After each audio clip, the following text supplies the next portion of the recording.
देखें, लाहौर के अंदर किसी की बदमाशी, भत्ताखोरी और ये जो इस तरह का लोगों को हरासमेंट करने का और ये कब्ज़ा और भत्ता ग्रुप जो हैं, ये इनकी बिल्कुल कोई गुंजाइश नहीं है।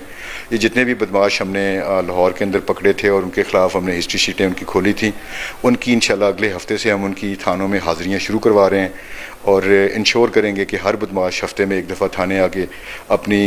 जो है वो मुआश का ज़रिया और अपना रहन सहन के बारे में आके SHO को बतलाएगा। तो वो सुबह उनको बुलाया जाया करेगा हफ्ते में एक दफ़ा और उसके बाद उसकी थाने के अंदर हाज़िरी हुआ करेगी। ये जो है इंशाअल्लाह ताला अगले हफ्ते से हम शुरू करवा रहे हैं ताकि तमाम बदमाशों को पता हो कि उनकी क्या जगह क्या है, उनकी जगह पे लाने के लिए।